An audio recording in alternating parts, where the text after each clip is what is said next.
Shalom again, everybody. Ariel Tzadok here from the KosherTorah School, found online at KosherTorah.com. Well, things are happening, but you want to know something? You don't need me to tell you that. But what I am here to tell you in our little chat today is this question, actually. Who are you? Do you know the answer to that question? Let me ask it again, really slowly. Who are you? Do you understand what I'm getting at? Because the answer to that question obviously is not your name or your title or your place. The question is going to be answered, actually, not by you or that matter, not by me. It's going to be answered by heaven. Because ultimately, everything that is happening in our world today is to bring to the forefront the answer to this question. Who are you? Or better to say, who are you really? You see, what's happening right now in the Middle East, as I'm sure you all know, right? Iran attacked Israel, and now Israel has attacked Iran. Do you think you need to be a prophet to see where this is going? Hope not. You should recognize the direction of escalation. But well, my message to you here is very simple. Do not be distracted by this. Do not believe what your eyes are seeing. This is not our fight. Don't you start telling me, I side with this side, I side with that side. I am pro this or anti that. Who cares? Who cares? Because you're not fighting for any ultimate truth or good. You are being tested. Not by me, not by the powers of government or Big Brother. Just remember this.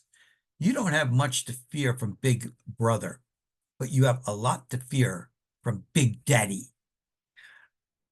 Again, what we call God, and what we call, if you will, a heavenly plan, we have to stop the mythology of trying to understand this from a limited context of parochial religion. This is something far greater than that. If you really want to try to imagine the scope of things, try using the fictional expressions of something like in the movie The Matrix, or something like a galactic war, Star Wars, or something interdimensional. In other words, something a lot bigger than what we are aware of happening. And this is important because I look online, I see all the people that are talking, and everybody wants to take their side. You notice I'm not even mentioning the sides. Why? Because I'm trying to emphasize to you how they're not important. Yeah, what's going to be judged here today is not your politics and not your theology, but your humanity.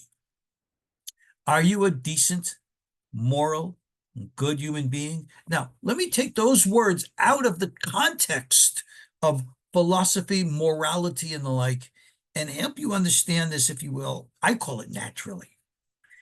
Everything in the universe is energy, and energy has its frequencies, its modulations. If you want to consider energy, think of it as different hues of color. And in that respect, our behavior, energy is energy. It emanates energy, and it shows who, in quote, we really are. It doesn't matter what you think. Doesn't matter how you feel. It only matters what we do. Now, yeah, thoughts are things, and they do generate energy, as certainly do our emotions. But there are forces in this universe who see us in a very, very different light than we see ourselves. And forever, we've referred to these forces within the context of the terms of religion. And therefore, from a rationalist point, we delegate that to mythology. This has to stop. Because that which we have delegated to the religious or religion is not mythology. It's very real. It's an interdimensional higher reality which very much controls the order and way of things here on Earth. So what is happening right now, the escalations that we are seeing, is part of the greater plan. You need to understand that. And instead of getting caught up in the, in quote, matrix of it all, you need to recognize the real underlying truth of it, to wake up and to, as it says, like I told you in the last video, sur merav ose tov, separate from evil and do what's good. Your energy is necessary to be calibrated with the proper order in nature. When you are properly calibrated with the natural order is ordained by the source of nature itself, if you have the laws of nature, then you have a lawgiver. We call that God. Fine. I'm not going to argue with you about the nature of what God is, who God is, what God is, and the like. It doesn't matter. Remember tree of knowledge? Good and evil? All the minds are a bunch of, as they would say, harira. It's all a mess. Don't worry about it.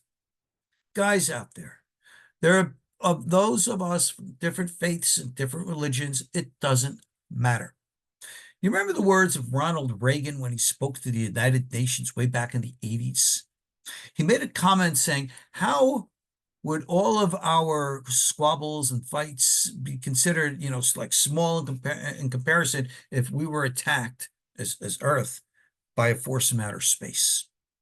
Well, we're not necessarily being, in quote, attacked by a force of outer space, but we are definitely being controlled and manipulated by a force from a parallel space. And those forces exist within this energetic reality. We call that energetic calibration good and evil. That's how we feel and experience it.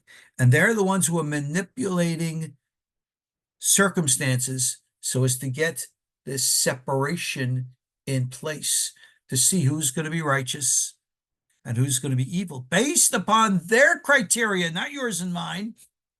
Who is going to stand in the concept of positive energy, and who's going to stand within the context and concept of negative energy? Who's going to help build? Who's going to help destroy? These are the real foundations of what we could call righteousness versus wickedness, holiness versus impurity. Look towards what is natural, the balance that the Creator himself, yes, it is a him. Yes, of course, God's male and female, but in the, in quote, yin and yang of things. And that's, of course, a non-Jewish description, but it's a philosophical expression, psychological one as well. And therefore, we can use the term giver, receiver, kind of, male, female kind of thing. Giver is called male, receiver is called female. God is the ultimate giver. God is male. Done, period, end of story. I don't care about your arguments about this nonsense. Oh, I don't like, what is it, the patriarchy? Well, you know what? Too bad. It's the order and natural order of the world. Deal with it, surrender to it, submit to it, or you'll experience what happens if you don't. Things are happening, and my message to you is get out of the conflict. Stay focused on God. I don't care about your theologies. I don't care who you like and dislike. It doesn't matter anymore. What matters, are you going to be a properly calibrated and aligned soul in alignment with the natural order of things as ordained by the Creator? And that's the definition of righteousness. Are you going to act in that way? Are you going to live that way? And be an example, not with words, but with deeds. Bow out of this fight. Duck. Get out of the way. Focus on God. Focus on what's right. Focus on being the decent and moral good human being, regardless of what all the people around you are going through. Remember, this is their test as well as yours. Learn. Don't be like them. Don't follow them off a cliff. Keep your eyes on God and stay righteous. May God bless us. I hope and pray that everybody will hear this lesson, put it into practice, because right now this is what's really important. All right. I will pause here. God be willing, we'll keep up in our next little class. I'll get some stuff out real soon, God be willing. I want to keep these short. I want to keep you focused on one point at a time so we can get the jobs done. May God bless us, protect us all. Stay focused on heaven, my friends. God bless you all. Shalom.